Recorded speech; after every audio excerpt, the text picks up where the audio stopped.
Hello everyone, मेरा नाम है अमरदीप और आप इस वक्त देख रहे हैं एक्स्ट्रा क्लासेस। आज के वीडियो में हम लोग डिस्कस करने वाले हैं combination of resistance in series and parallel.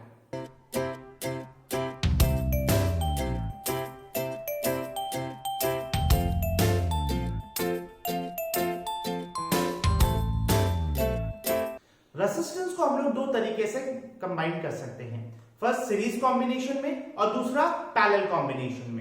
Series combination हम किसे कहेंगे? When a resistance is combined to another resistance from end to end consecutively, जब एक रेसिस्टेंस को दूसरे रेसिस्टेंस के एंड से कनेक्ट कर दिया जाए और इस तरीके से कंसेक्यूटिवली लगातार जब हम लोग एक रेसिस्टेंस को दूसरे रेसिस्टेंस के एंड से कनेक्ट करते जाते हैं, इस तरीके से हम लोग कितने भी रेसिस्टेंस को कनेक्ट कर सकते हैं। तो इस तरीके के कॉम्बिनेशन को हम लोग सीरीज कॉम्बिनेशन कहते हैं। इस तरीके रेसिस्टेंस कॉम्बिनेशन को हम लोग सीरीज कॉम्बिनेशन कहेंगे। जब एक रेसिस्टेंस को दूसरे रेसिस्टेंस के एंड टू एंड कनेक्ट कर दिया जाए तो इस तरह के रेसिस्टेंस के कॉम्बिनेशन को हम लोग सीरीज कॉम्बिनेशन कहेंगे। अब बात आती है, अगर इस तरह का रेसिस्टेंस को हम लोग सीरीज कॉम्बिनेशन कहेंगे तो टोटल रेसिस्टेंस हम लोग कैसे निकालेंगे? इसका टोटल रेजिस्टेंस क्या होगा? तो total resistance will be always equal to the sum of the individual resistance of connected in series. Total resistance जो होगा वो हर एक रेजिस्टेंस के सम के बराबर होगा। R1 plus R2 plus R3 plus R4 और इस तरीके से हम लोग जितने भी रेजिस्टेंस को कनेक्ट करेंगे, अगर सबको ऐड कर दिया जाए तो हम लोग को sum of the resistance, total resistance of the circuit आसानी से मिल जाएगा। समझ में? तो इस तरीके के कनेक्शन को हम लोग सीरीज कॉम्बिनेशन करते हैं। एक एग्जांपल लेकर के समझेंगे। मान लेते हैं तीन रेजिस्टेंस से इस तरीके से कंबाइन कर दिया जाए। ये R1 हो गया, R2 हो गया और ये R3 which is 10 ohm, 20 ohm and 30 ohm. What is the total resistance of the circuit? Then R will be equals to R1 plus R2 plus R3 which is equals to 10 plus 20 plus 30 which is equals to 30 plus 20, 30 plus 20, 50 plus 10, 60 ohm. So total resistance of the circuit will be R will be equals to 60 ohm. ये हो जाएगा हमारा total resistance of the circuit. जब भी हम लोग resistance in series combination के बारे में बात करेंगे, ये सीरीज कॉम्बिनेशन का एक सर्किट है, मान लेते हैं ये R1, R2, R1, R2 and R3। इस तरीके के सीरीज कॉम्बिनेशन में जब भी हम लोग बात करेंगे, दो चीज हम लोग को सबसे खास ध्यान रखना है सीरीज कॉम्बिनेशन में, क्योंकि करंट यहां पे एक सेम अमाउंट ऑफ करंट हर एक रेजिस्टेंस से ट्रांसफर हो रहा है, पास कर रहा है, तो current will be constant. Current हर एक रेजिस्टेंस में सेम होगा, same amount of current pass करेगा हर एक रेजिस्टेंस से, हर एक रेजिस्टेंस से same amount of current pass करेगा। तो करंट हमेशा कांस्टेंट रहेगा, रेजिस्टेंस पे सेम रहेगा, हर एक रेजिस्टेंस के लिए करंट सेम रहेगा। लेकिन the potential difference, her individual resistance के लिए पोटेंशियल डिफरेंस डिफरेंट हो जाता है। तो potential difference will be different for every resistance,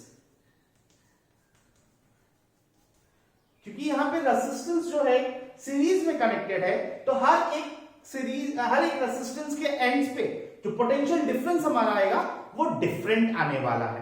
तो potential difference, total potential difference यहां पे हम लोग कैसे निकाल सकते हैं? V is equals to V1 plus V2 plus V3। और ये V1 V2 कहां से आया? तो R1 के लिए V1 अलग होगा, ये R2 के लिए V2 अलग होगा और R3 के लिए V3।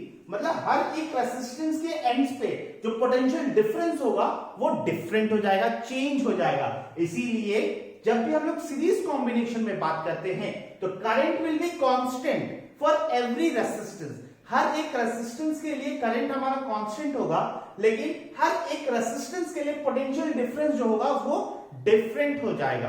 तो रेजिस्टेंस R1 के लिए potential difference will be V1, R2 के लिए पोटेंशियल डिफरेंस V2 हो जाएगा, R3 के लिए पोटेंशियल डिफरेंस V3 हो जाएगा। लेकिन जब इसका हम लोग सम करेंगे तो इस V के बराबर आएगा। तो V is equal to V1 plus V2 plus V3। ये जो बैटरी पे हमने यहाँ बताया था कि पोटेंशियल डिफरेंस इसी को वजह से पोटेंशियल डिफरेंस क्रिएट होता है, तो ये टोटल पोटेंशियल डिफरेंस हो जाएगा। तो पोटेंशियल डिफरेंस जो है वो V1 plus V2 plus V3 के बराबर ही आएगा। कहने का मतलब ये है कि जब भी सीरीज कॉम्बिनेशन हम लोग करेंगे, सीरीज कॉम्बिनेशन में current will remain constant for every resistance. हर एक रेजिस्टेंस के लिए करंट हमारा कांस्टेंट रहेगा और हर एक रेजिस्टेंस में इंडिविजुअल रेजिस्टेंस के लिए पोटेंशियल डिफरेंस भी चेंज कर जाएगा। Potential difference will be different for every individual resistance. ये दो खास बात है, बहुत ही इंपॉर्टेंट पॉइंट है ये दोनों। इसी के दम पे बहुत सारे मिस्टेक्स करते हैं बहुत लोग एग्जाम में, तो ये बात हमेशा ध्यान रखना है। अगर सीरीज कॉम्बिनेशन में है तो करंट जितना R1 के पास होगा उतना ही करंट R2 के पास भी होगा। लेकिन अगर सीरीज कॉम्बिनेशन में पोटेंशियल डिफरेंस की बात करें तो R1 और R2 के बीच का पोटेंशियल डिफरेंस क्या होगा? डिफरेंट होगा। R1 के पास जो के एंड्स पे पोटेंशियल डिफरेंस चेंज हो जाएगा और R2 के पोटेंशियल डिफरेंस पे चेंज हो जाएगा। तो ये खास बात हम लोग को ध्यान में रखना है। इसको हम लोग समझेंगे, एक बेस्ट इजीएस्ट वे का एग्जांपल लेकर के देखते हैं। इसको हम लोग एक एग्जांपल से समझेंगे। एक सर्किट लेंगे जिसमें 3 रेजिस्टेंस लेते हैं connected in series.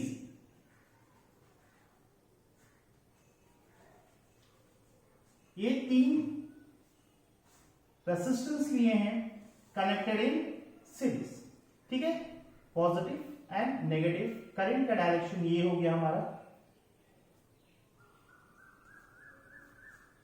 6 volt potential difference है। ये R1 है विच इज 10 ओम, R2 है विच इज 20 ओम और ये R3 है विच इज 30 ओम। तो 3 रेजिस्टेंस है, पोटेंशियल डिफरेंस 6 वोल्ट का है। तो इसमें से अब हम लोग को बोल रहा है कि करंट फाइंड आउट करने के लिए। तो अगर हम देखें तो यहां पे हम लोग को करंट फाइंड आउट करना है, जिसमें से हम लोग को R1 दे दिया है 10 ओम, R2 दे दिया है 20 ओम का और R3 दिया हुआ है 30 ओम और साथ ही हम लोग को पोटेंशियल डिफरेंस कैपिटल भी दे दिया है 6 वोल्ट का। हम लोग को कैलकुलेट क्या करना है? कैलकुलेट हम लोग को करंट करना है और साथ ही V1, V2, V3, क्योंकि करंट सीरीज में कनेक्टेड है तो करंट क्या होगा? कांस्टेंट होगा। करंट चेंज नहीं करेगा हर एक रेजिस्टेंस के लिए, लेकिन यहां पे पोटेंशियल डिफरेंस जो है वैरी करेगा इंडिविजुअल रेजिस्टेंस के लिए। देखेंगे कैसे? तो यहां से अब हम लोग टोटल रेजिस्टेंस निकाल सकते हैं। तो टोटल रेजिस्टेंस क्या हो जाएगा? R1 plus R2 plus R3. Total resistance of the circuit will be equals to the sum of the individual resistance. तो R is equals to R1 plus R2 plus R3. तो R1 कितना? 10 plus 20 plus 30 which is equals to 60 ohm. ये हमारा total resistance आ गया R। क्योंकि में हमारे पास total resistance आ गया, पोटेंशियल डिफरेंस है, क्या हम लोग करंट निकाल सकते हैं? तो by according to Ohm's law,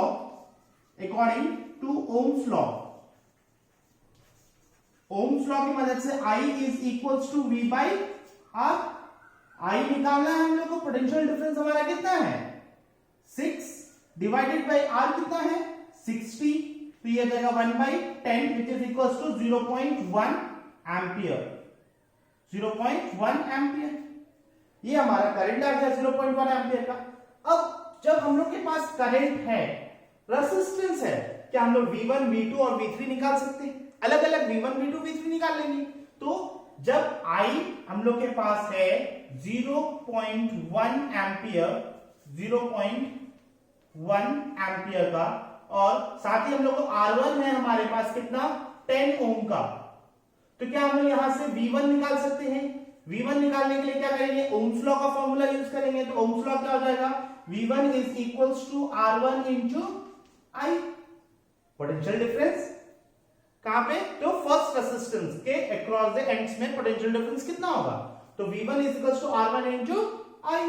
अब यहां पे R1 कितना है, तो 10 इंटू 0.1, ये V1 था, तो V1 कितना आ जाएगा हम लोग को 1 वोल्ट। V1 कितना आ जाएगा 1 वोल्ट का। नेक्स्ट हम लोग देखते हैं I हमारे पास है, I कांस्टेंट रहने वाला, I चेंज नहीं करेगा, तो ये हो जाएगा 0.1 एम्पियर। नेक्स्ट R2 हमारे पास कितना है 20 ओम है, और हम लोग को क्या निकालना है V2, तो V2 के लिए क्या हो जाएगा R2 इंटू आई। सेकेंड रेसिस्टेंस में V2 चेंज कर रहा है, तो R2 इंटू आई। R2 हमारे पास कितना है 20 इंटू 0.1, तो यहां पे कितना हो जाएगा R2 is equals to V2 is equals to 2 volt. V2 कितना आएगा 2 वोल्ट आएगा। उसी तरीके से हम लोग यहाँ पे I हमारा फिर अगेन थर्ड रेजिस्टेंस के लिए करंट हमारा सेम रहने वाला है, तो ये हो गया 0.1 ampere. Resistance is 30 ohm and V3 potential difference across the third resistance will be R3 into I. Then R3 is 30 into I कितना है हमारे पास 0.1. Then V3 is equals to 3 volt. V3 will be equals to 3 volt. अगर हम देखें total potential difference क्या हमारे battery के बराबर आता है कि नहीं, V is equals to V1 plus V2 plus V3. Then V is equals to V1 कितना है 1 plus 2 plus 3. Then potential difference is equals to 6 volt. देखिए जितना हमारा पोटेंशियल डिफरेंस था उतना ही हमको यहां भी पोटेंशियल डिफरेंस आया। तो इससे हमको पता चलता है कि जब भी हम लोग रेसिस्टेंस को सीरीज में कंबाइन करते हैं, when resistance is combined in series, then the current across every individual resistance will be remain constant, but the potential difference across the ends of the individual resistance will be different. हर एक individual resistance का potential difference different हो जाएगा in series combination में, लेकिन current जो होगा वो remains constant in the series combination. ये आपको अच्छी तरीके से रेसिस्टेंस इन सीरीज कॉम्बिनेशन समझ में आ गया होगा। अब हम लोग नेक्स्ट बढ़ते हैं combination of resistance in parallel. अब हम लोग देखते हैं पैरेलल कॉम्बिनेशन ऑफ रेसिस्टेंस के बारे में। What is parallel combination of resistance? When two or more resistors are connected between the two same points, जब दो या दो से अधिक रेसिस्टेंस को सेम पॉइंट्स के बीच में कनेक्ट किया जाता है, तो उस तरह के कनेक्शन को हम लोग पैरेलल कॉम्बिनेशन कहते हैं। जैसे कि मान लेते हैं एक रेसिस्टेंस है R1, ये सेकेंड रेसिस्टेंस है R2, और ये है थर्ड रेसिस्टेंस R3। ये हो गया R1, R2 एंड R3। इस तरह के तीन रेसिस्टेंस को कनेक्ट किया गया है, सोर्स से कनेक्ट किया गया, पॉजिटिव सेल से कनेक्ट किया गया, पॉजिटिव एंड नेगेटिव। तो अब बोल रहे हैं ये देखा जाए तो इस पॉइंट A और ये पॉइंट B, ये तीनों रेसिस्टेंस R1, R2 और R3, तीनों का तीनों रेसिस्टेंस दो सेम पॉइंट्स के बीच में है। तीनों को कनेक्ट किया गया है टू सेम पॉइंट्स के बीच में। तो इस तरह के कॉम्बिनेशन को हम लोग पैरेलल कॉम्बिनेशन कहते हैं, जहां पे दो या दो से अधिक, टू और more than two resistance can be connected between the two same points। किसी भी दो सेम पॉइंट्स के बीच में जब दो या दो से अधिक रेजिस्टेंस को हम लोग कनेक्ट करते हैं, तो इस तरह के कॉम्बिनेशन को हम लोग पैरेलल कॉम्बिनेशन कहते हैं। अब बात यहां पे आती है, अगर पैरेलल कॉम्बिनेशन में रेजिस्टेंस R1, R2, R3 है, तो इस सर्किट का टोटल रेजिस्टेंस क्या होगा? The reciprocal of the total resistance of the circuit will be equal to the sum of the reciprocal of the individual resistance। the sum of the reciprocal of every individual resistance. The reciprocal of the total resistance will be equal. The reciprocal of the total resistance will be equal to the sum of the reciprocal of individual resistance. ये हो जाएगा हमारा total resistance. हर एक individual resistance का reciprocal का जब हम लोग सम करेंगे तो वो हमको टोटल रेसिस्टेंस के रेसिप्रोकल के बराबर हमको आएगा। एग्जांपल में लेते हैं, R1 5 ओम का है मान लेते हैं, R2 10 ओम का है और R3 30 ओम का है। R3 हमारा 30 ओम का है। तो अगर हम यहां पे देखें तो 1/R will be equals to 1/R is equals to 1/R1 plus 1/R2 plus 1/R3।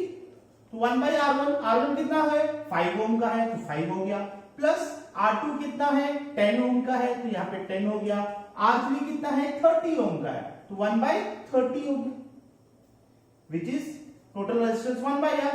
अगर हम इसका एलसीएम ले, एलसीएम कितना हो जाएगा 30, तो यहाँ पे 5 में कितना टाइम्स में 6 टाइम्स में 10, 3 टाइम्स में 30, 1 टाइम्स में, तो ये हो जाएगा 6 + 3 9 + 1 10/30। तो 1/R is equals to 10/30 cancel out हो जाएगा, then R will be equals to 3 ohm. तो हम लोग को टोटल रेजिस्टेंस आ गया। यहाँ पे चेंज कर दिए, इनवर्स कर दिए, 1/R था तो इसको R कर देंगे तो 1/3 था तो ये 3 ओम हो जाएगा। तो R is equals to total resistance will be equals to 3 ohm. तो इस तरीके से हम लोग टोटल रेजिस्टेंस निकाल सकते हैं किसी भी सर्किट का। अब बात यह आती है कि टोटल रेजिस्टेंस तो आ गया, ठीक है। अब जब भी हम लोग यहां पे पोटेंशियल डिफरेंस ऑफ करंट के बारे में बात करेंगे, पैरेलल कॉम्बिनेशन में पोटेंशियल डिफरेंस ऑफ करंट के बारे में जब बात करेंगे, तो अगर हम ध्यान से देखें, ये पॉजिटिव टर्मिनल से करंट का डायरेक्शन पॉजिटिव टू नेगेटिव की तरफ है। यहां पे जैसे ही हम लोग आएंगे तो ये अगर आई है, यहां पे पॉइंट करंट पहुंचा और करंट यहां से 3 भाग में बट गया, करंट 3 डायरेक्शन की तरफ हो गया, तो इसको हम लोग मान लेते हैं I1, इसको मान लेते हैं I2 और इसको मान लेते हैं I3। कुछ करंट I1 की तरफ चला गया, कुछ करंट I2 की तरफ चला गया और कुछ करंट I3 की तरफ चला गया। इसका मतलब क्या हुआ कि करंट यहां पे वैरी कर रहा है हर एक इंडिविजुअल रेजिस्टेंस के लिए, लेकिन क्योंकि इन सभी रेजिस्टेंस, तीनों रेजिस्टेंस का एंड पॉइंट सेम है, तो the potential difference across the ends will be constant. तो जब भी हम लोग पैरेलल कॉम्बिनेशन के बारे में बात करेंगे, इसको थोड़ा सा यहां पे मिटा देते हैं हल्का सा, तो आप लोग को समझ में आ गया होगा। तो जब भी हम लोग पैरेलल कॉम्बिनेशन के बारे में बात करेंगे, तो potential difference across the ends of a resistance, potential difference across the ends of a, यहां पे लिख देते हैं हम, potential difference across the ends of the resistance is constant। क्या हो जाएगा constant। potential difference across the ends of a resistance is constant। potential difference जो होगा across the ends of the resistance, पूरे रेसिस्टेंस के, क्योंकि तीनों रेसिस्टेंस, 3 हो 4 हो 5 हो, जितने भी रेसिस्टेंस होंगे सबका एंड पॉइंट क्या है, सेम है। तो potential difference across its ends क्या होगा, सेम होने वाला है, कांस्टेंट होने वाला है। तो पोटेंशियल डिफरेंस क्या होगा, हमेशा पैरेलल कॉम्बिनेशन में potential difference will be constant. लेकिन जब हम लोग करंट के बारे में बात करेंगे, क्योंकि यहां पे करंट क्या हो जा रहा है, वैरी कर जा रहा है, करंट हमारा क्या कर रहा है, वैरी कर रहा है। तो करंट वैरी करने की वजह से देखो, रेजिस्टेंस R1 में I1 करंट गया, रेजिस्टेंस R2 में I2 करंट गया, रेजिस्टेंस R3 में I3 करंट गया। तो यहां पे करंट चेंज कर रहा है, I1 plus I2 plus I3। हर एक रेजिस्टेंस के लिए करंट क्या कर रहा है, चेंज कर रहा है। लेकिन यहां पे आया देखो, I1, I2 और I3, ये सभी मिलकर के वापस से क्या हो जा रहा है, I। मतलब करंट सर्किट में जितना करंट था वो ये तीनों वापस से करंट हमारा सेम मिल रहा है। Then I is to I1 plus I2 plus I3। पूरे सर्किट का current will be equals to I के बराबर होगा, लेकिन हर एक रेसिस्टेंस के लिए current will be different. For every individual resistance in parallel combination current will be different. हर एक इंडिविजुअल रेसिस्टेंस के लिए पैरेलल कॉम्बिनेशन में करंट जो होगा वो डिफरेंट होगा, लेकिन potential difference across the resistance, across the ends of A resistance in parallel combination will be constant, वो कांस्टेंट रहेगा। ठीक है, तो इससे हमको पता चल गया V is constant. V constant होता है किसमें? पैरेलल कॉम्बिनेशन में, और I जो है वैरी करता है different for every individual resistance. हर एक इंडिविजुअल रेसिस्टेंस के लिए करंट जो होगा वो डिफरेंट होगा। ये बात आपको समझ में आया है अच्छी तरीके से? तो इसको भी हम लोग एक एग्जांपल से और भी बेहतर तरीके से समझ सकते हैं। आइए देखते हैं। तो हमने तीन रेसिस्टेंस को पैरेलली कंबाइन किया हुआ है, पैरेलल कनेक्शन में हमने रखा है। R1 5 ओम का, R2 10 ओम का और R3 30 ओम का।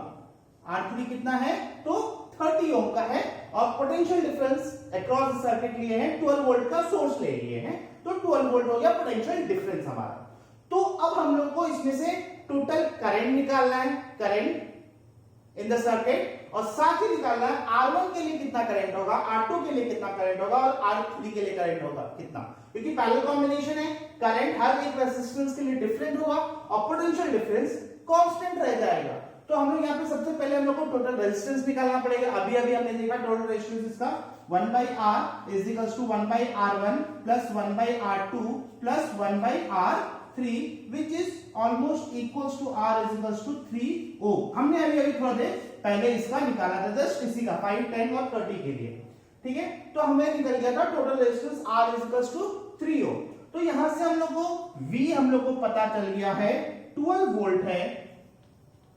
रेजिस्टेंस हम लोग को टोटल रेजिस्टेंस आ गया है 3 ओम, और हम लोग को करंट फाइंड आउट करना है। तो ओम्स लॉ के मदद से, ओम्स लॉ के मदद से हम लोग क्या जानते हैं? I is equals to V by R। I is equals to V कितना है हमारे पास? 12 डिवाइड बाय रेजिस्टेंस हमारा टोटल कितना है? 3, तो 4। I is equals to 4 ampere. तो टोटल सर्किट में करंट कितना है? 4 एम्पियर करंट है। अब हम लोग को पर्टिकुलर रेजिस्टेंस के लिए, हर एक रेजिस्टेंस के लिए हम लोग को करंट निकालना है कि R1 में कितना करंट है, R2 रेजिस्टेंस में कितना करंट है और R3 रेजिस्टेंस के लिए कितना करंट है। तो उसके लिए हमारे पास पोटेंशियल डिफरेंस सेम रहने वाला है, कांस्टेंट रहने वाला है, पोटेंशियल डिफरेंस चेंज नहीं होगा। लेकिन यहाँ पे R1 रेजिस्टेंस कितना है? 5 ओम का है, जिसमें करंट कितना पास कर रहा है? I1 निकालना है। तो ओम्स लॉ लगाएंगे। I1 is equals to V by R1। V कितना है? 12 by 5 is equals to 2.4 ampere is equals to 2.4 ampere. ये I1 हो गया हमारा। नेक्स्ट हम लोग सेकेंड रेजिस्टेंस R2 के लिए निकालेंगे। R2 में I2 कितना होगा? तो सेम पोटेंशियल डिफरेंस चेंज नहीं करेगा, तो V is equals to 12 volt, लेकिन R2 है हमारे पास 10 ओम का, R2 है हमारे पास 10 ओम का, और साथ ही हमारे को निकालना है I2 फाइंड आउट करना है। तो ओम्स लॉ की मदद से I2 is equals to V by R2 which is 12 by 10 1.2 ampere. तो I2 भी आ गया 1.2 एम्पियर, मतलब रेजिस्टेंस R2 रेजिस्टेंस से 1.2 एम्पियर ऑफ करंट पास कर रहा है। नेक्स्ट अब हम लोग थर्ड करंट I3 के लिए निकालेंगे। Potential difference again 12 volt, R3 is 30 ohm and I3 find out करना है। तो I3 is equals to V by R3। V is 12 divide by 30, 10, 4, 0.4 ampere. मतलब I3 में I3 कितना करंट है 0.4 एम्पियर, मतलब रेजिस्टेंस R3 से 0.4 एम्पियर करंट पास कर रहा है।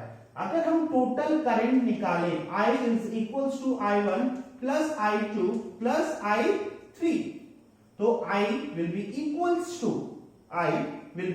equals to 2.4 ampere plus 1.2 ampere plus 0.4 ampere, 2 plus 1 3, 4 plus 4 8 plus 2 10, तो ये हो जाएगा I will be equals to 4 ampere.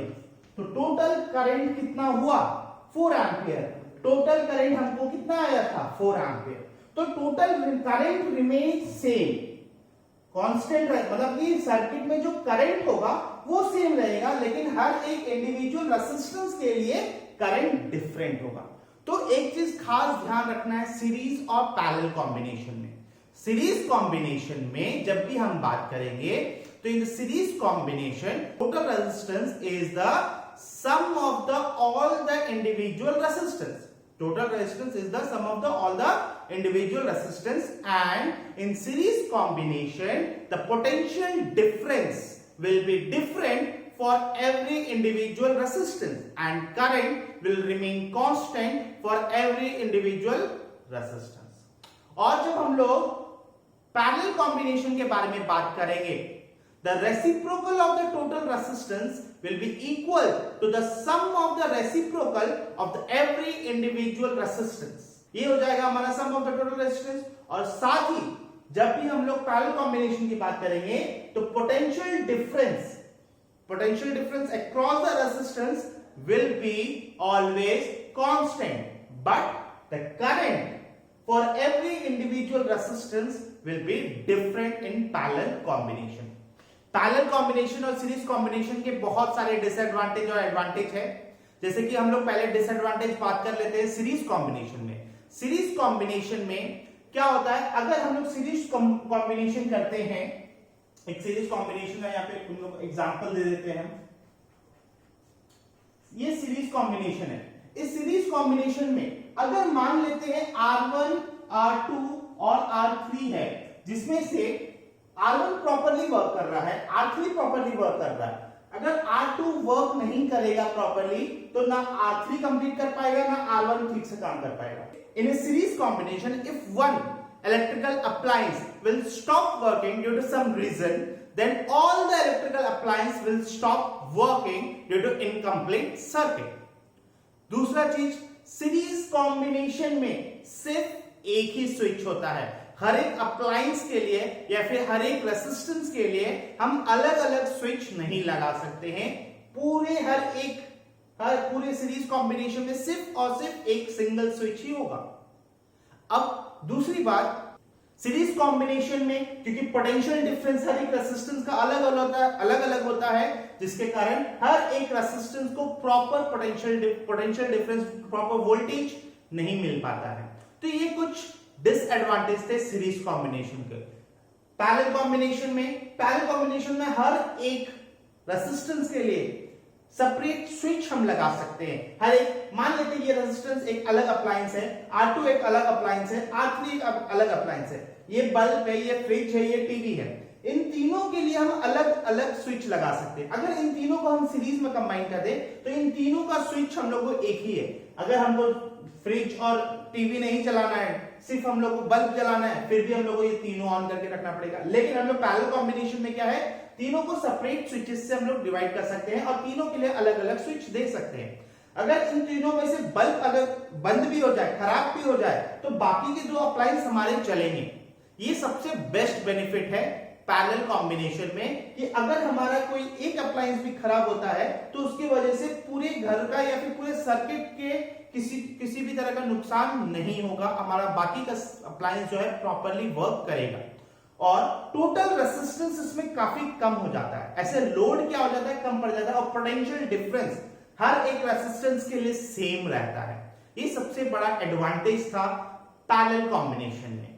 Hope आपको ये पूरा वीडियो बढ़िया तरीके से समझ में आया होगा, क्योंकि सीरीज कॉम्बिनेशन और पैरेलल कॉम्बिनेशन बहुत ही इंपॉर्टेंट टॉपिक्स है आपके आगे के लिए। आगे के जितने भी न्यूमेरिकल्स है, जितने भी सॉल्व है, हम लोग सारा क्वेश्चंस है, जितने भी सारे क्वेश्चंस है, सभी हम लोग सीरीज और पैरेलल कॉम्बिनेशन पे करने वाले हैं।